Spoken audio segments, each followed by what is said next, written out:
Welcome back. Welcome back. Welcome back. It's BoxN1. I'm your host, Ralph Wright, here with my lovely co-host, Elise Clyburn. How you doing today? I'm doing pretty good. How are you doing? I'm alive. So, like you used to say, highly blessed and favored. I'm always highly blessed and flavored. I got to start saying that again Did you because say it's so flavored? fast. Did you say highly blessed Flavored. and flavored?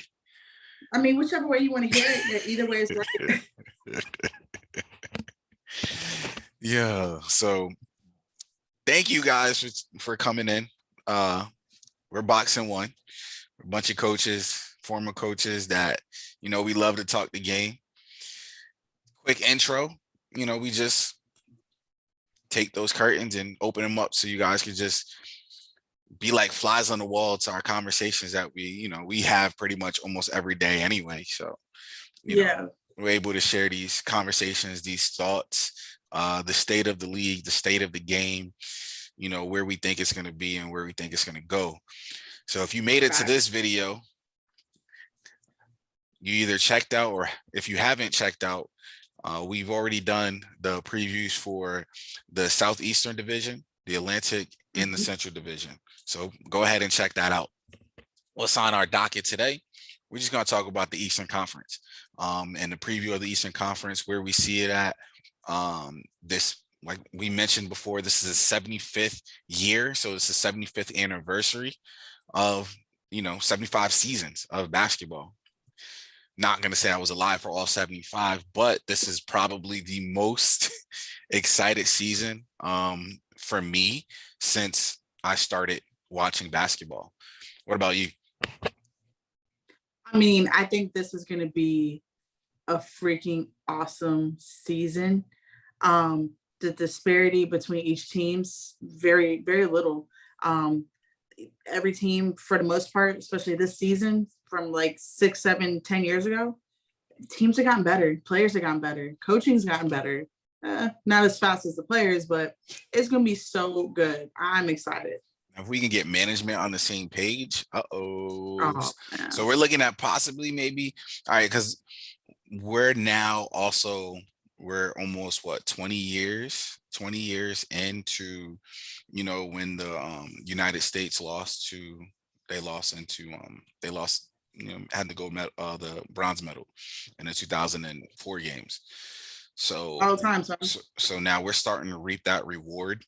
A lot of those younger guys, where the game actually changed from just run up and down to we're going to teach skills to the youth, and in return build up the Olympics, the international stage, talent for the international stage. So with that being said, we're going to dive into just the Eastern Conference. It's going to be simple. We already broke down every single one of these teams.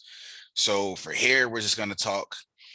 We're going to break down the MVP. We're going to break down the Rookie of the Year. We're going to break down the Coach of the Year. We're going to break down the Most Improved Player, and then who we have in the playoff play-in. After that, it's off to the races. If you're going to leave comments, you want to first like, subscribe, and then share.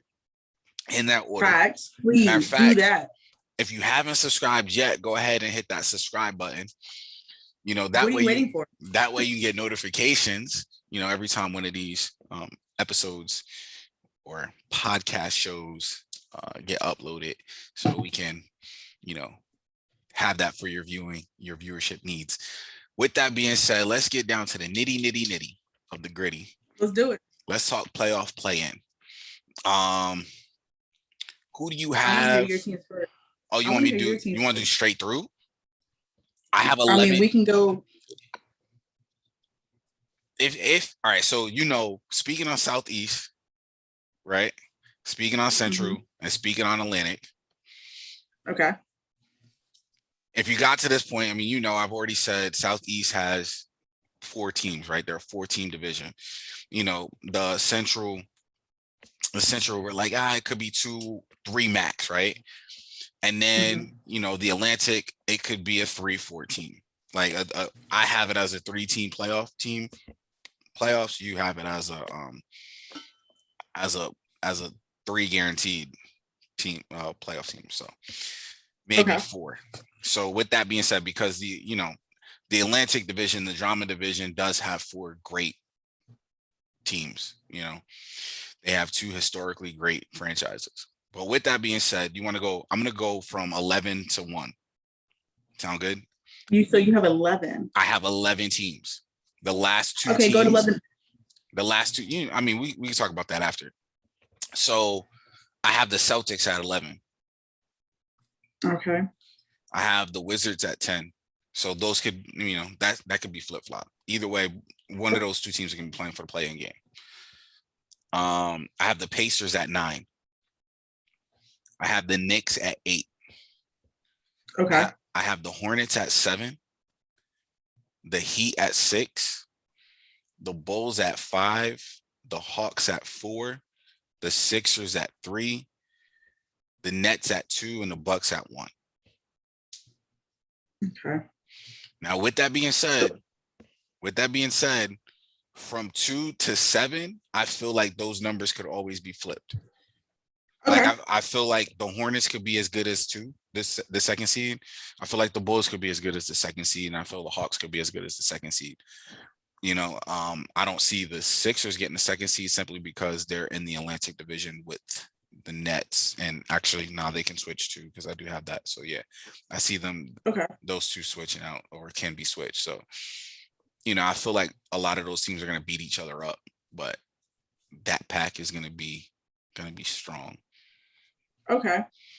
I'm not mad at your list whatsoever. I'll do 11 right there with you, just so we can have some sort of, continuity. Yeah. All right. Okay. So at 11, 10 for me can be switched either. Mm-hmm. I have 11, the Wizards. Mm-hmm. Even though I like what they picked up, it just matters of how well they blend and mesh together. Mm-hmm. But I have the Pacers at 10. So either way, I have one of those teams being a play-in team this year. Mm-hmm. Even though you had one of them pretty much a play-in team, but you have both of those play-in teams as well. Mm-hmm. I have the Celtics at 9, the Hornets at 8, the 76ers at 7. I have let's rewind, not 76ers. I have New York, the Knicks at 7.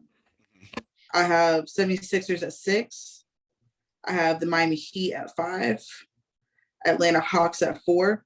Now I have Chicago at 3. Only because their firepower offensively is going to be a lot. And it's going to make sense when we go further down why I have them at 3. Mm-hmm. I have Brooklyn at 2 and the Bucks at 1. Okay. So we both have the Bucks sitting at number 1.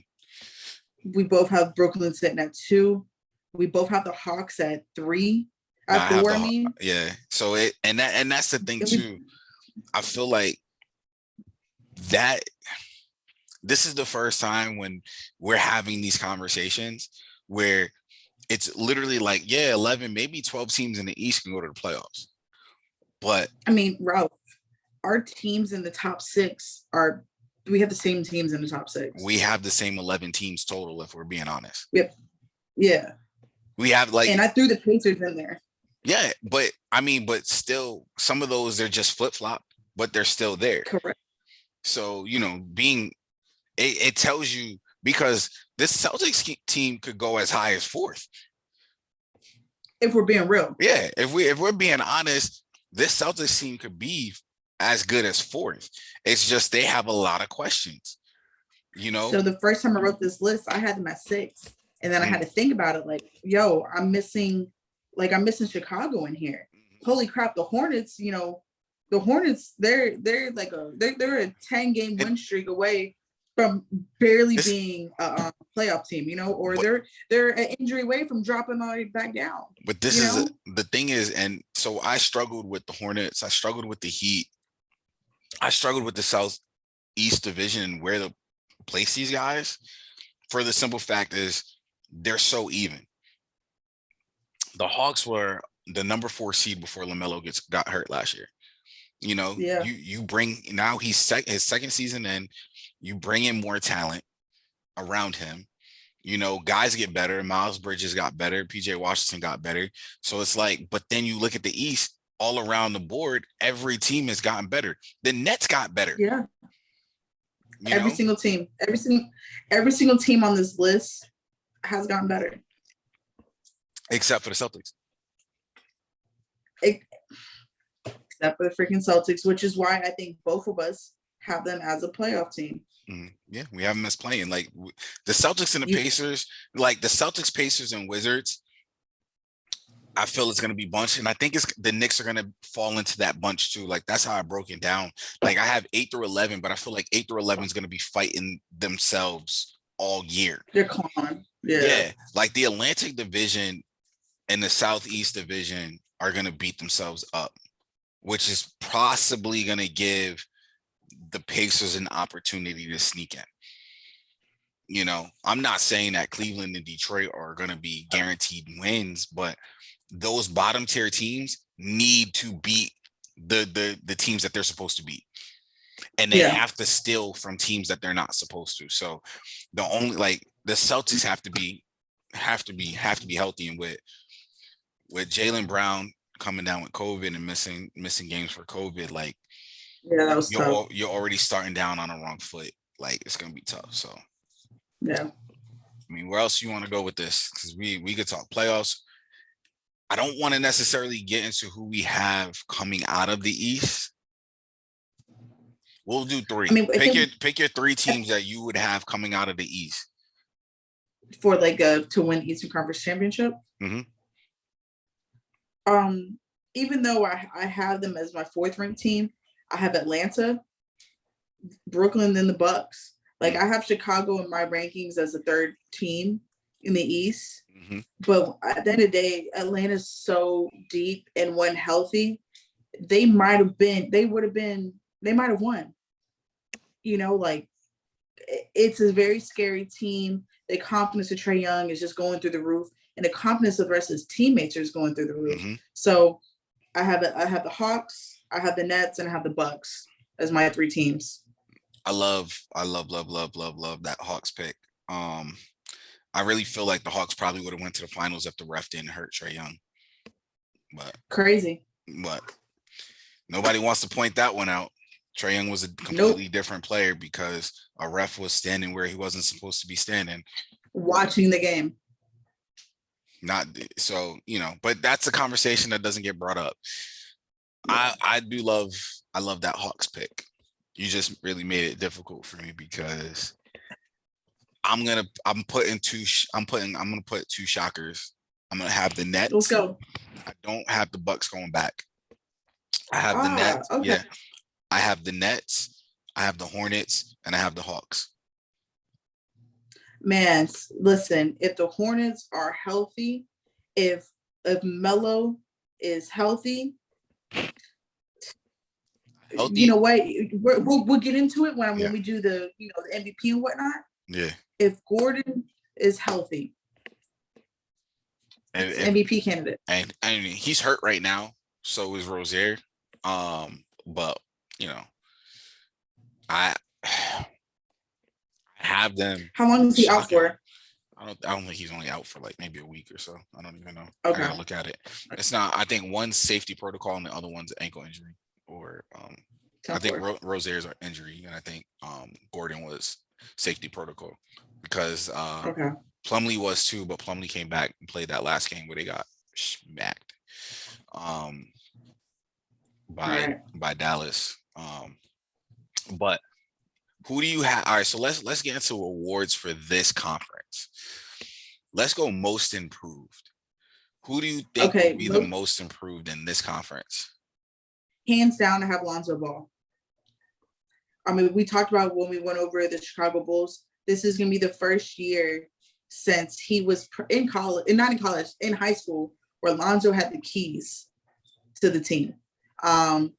Lonzo has not only the keys to the team, he has a very good team around him. So I think Lonzo's going to be the most improved this season. I have between him and RJ Hampton, to be honest. Like, and I'm cool with RJ, man. The chances are though, Zoe's gonna get it. Because in order for the Bulls to be as good and where we think the Bulls can go, I think it would have to fall on Zoe. Although if RJ Hampton can show whether he starts or comes off the bench and can average 16 to 18 points a game this year, you know, and actually get some freedom. But we'll see how Yeah. that goes. What about coach of the year? Who do you got? So coach, you have it between two coaches. I have between Steve Nash with the Brooklyn Nets, and like I said, Chicago's going to be better. And like you said, Chicago's going to be better. I have Donovan. Like it is what it is. If Chicago makes the playoff, that team has now gotten better. If Chicago finishes where I think they're going to finish as a top 5 team in the East, they gotten so much better. So it's gonna be between Nash and Billy Donovan. In order for Nash to get it, the Nets have to blow everybody out the water. They kind of have to win 60 games, in my opinion. I don't know, man. I don't know. I think with one of their, I'm just saying, in my opinion, over like these other coaches that we're gonna mention, because think about it, the coach in Charlotte, yeah, like if Charlotte falls in the top 3 or 4, there's no doubt, you know, and I mean Donovan's gotten it with less, so I'm looking at Nate McMillan, and Donovan, like those two, Nate McMillan and Donovan. I would love Nash to get it because, you know, if you saw the they saw the Atlantic Division preview, you know, I have Nash, you know, representing the Atlantic, but you know, I think honestly, realistically, like even looking back on it, and it might not make sense when you look at our division, you know, coaches coming out of specific divisions and coach of the year, I'm definitely probably going to go with if the Hawks are top 3 in the East, Nate McMillan will get coach of the year out of the East. I'm cool with that. Listen, I'm cool with all 3 of those being coach of the year, only because they have the chances of doing really well, and those coaches deserve everything. Yes, most definitely. So, what's next? You know what's next? There's only one thing left. Executive of the year. No, so I'm just joking. MVP. Could you imagine executive of the year goes to Pat Riley this year? Okay. I'm not talking MVP, about that, but we're talking MVP. Okay, so I know you told me to choose one. I have 4. Sorry. 4 is good. 4 is cool. I have 4. All right. So if Brooklyn does have a 57 to 60 win season, it's KD or James Harden, right? But that's not like one of my 4. I have KD. If Milwaukee, this player's gotten better. If Milwaukee is another top 2 team in the East, it's going to be Giannis again, because he has now added not like a pull-up jump shot, but he is now shooting jumpers, contested jumpers, and it's looking nice, right? My next one is if healthy, and if the Hornets finish as a top 5 team, Gordon Hayward. Like, it's going to be him, right? Now, my 4th, if they finish 3rd, if they make it far, the disrespect to Trae Young has got to end. It has got to end. You know, so I have between those 4 players, KD, Giannis, Hayward, and Trae Young. Sure. One of those 4 players should be in discussions. I don't know if Hayward will make it, but KD, Giannis, and Trae Young, it needs to be talked about. If Charlotte's top 3 in the East, and Hayward is putting up numbers, most definitely, I would be like, yo, there's no doubt in my mind. The problem is he's not a sexy pick. You know what I'm saying? It doesn't look good. For a basketball head, we're like, yeah, because he's doing this, he's doing that, and you know, they're gonna be like, ESPN Bleacher Report, it's not sexy. Yeah, so they're gonna consider, you know, they're gonna look at that. The Hornets are winning. We gotta put Melo in the discussion. So, oh man, it must be the coaching. Yeah, and it's like, all right, cool. So if we talk MVP, I'll do 3. Okay. Zach Levine, if the Bulls are top 3 in the East. Man, all these teams, man, they all got somebody. Definitely Trae Young. I'm there with you. Like the Trae Young, the fact that he wasn't an all-star last year kind of blows me, because the fact that everybody's like, oh well, he's putting up empty stats. All right, well now he's putting up stats when he has guys that can actually play. So now what? I mean, but they weren't really winning at the half of the season last year. So I'll give him benefit of the doubt. But at the end of the day, it's like, yo, he showed you he could put these numbers up consistently. Last night, I mean, the other day, he just had like 20 and 15 and 29 minutes. Smooth. So Smooth. so if he can put up those numbers in that type of time, yeah. And then of course, and then I have Giannis. I didn't pick a Nets player, simply because in this conference, if the Nets don't win 60, it ain't gonna be none of them. It's gonna be tough. Yeah. If the Bucks are the number 1 seed, then it's gonna go to Giannis. I mean, it's either gonna be Giannis or Middleton. You know, if Middleton takes more of, but I don't see Giannis letting that go this season, and I don't see Bud decreasing his minutes like I thought he would. So I have a hot take real quick. What's up? Like I know, like, you know, Kobe had that that Mamba mentality. Mm-hmm. We might not ever see that again. Are we seeing that in Giannis? No. With his work ethic, and he's playing hard. I don't know, man. We might see it this year, man. The reason why I say that is because there's a group of guys that play hard just like him. You know, Trae Young play hard. Like, you know what I'm saying? Like, you got killers, and you just got, you know, when it's time to go eat and it's time to go get, you know, those are the guys you can rely on. Unfortunately, the guys in this league that's few and far between, you know, unfortunately, but the league is still deep. He's definitely one of them, though. I can't believe we skipped over Rookie of the Year. No, we didn't. We saved it for last. All right, what you got? That is true. Now I want you to go first because I got somebody, and you're not gonna like who I picked. All right. It's not that I'm not gonna like. I would love for it to be my Atlanta Magic Suggs, but we're not gonna win enough games for him to be in there. And even the guy I actually wrote down, they're not gonna win enough games. It don't matter. But he's gonna have the year. I know, but he's gonna have enough opportunity with the ball in his hand. He's gonna be on TV enough times. It's gonna be Cade. I have Cade. Only because that team up there needs somebody. Mm-hmm. He possibly could be that somebody. You know, I think Lucas, shout out to Aaliyah. Yeah. How you talking Detroit and dropping the Aaliyah bomb? I know.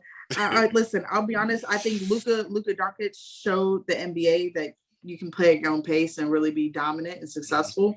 If Cade can, you know, I don't want to say watch Luka and watch some film, but if he does watch some Luka tapes, man, he could probably win Rookie of the Year and just be consistent and, you know, pat those stats up there while he can. Who do you have?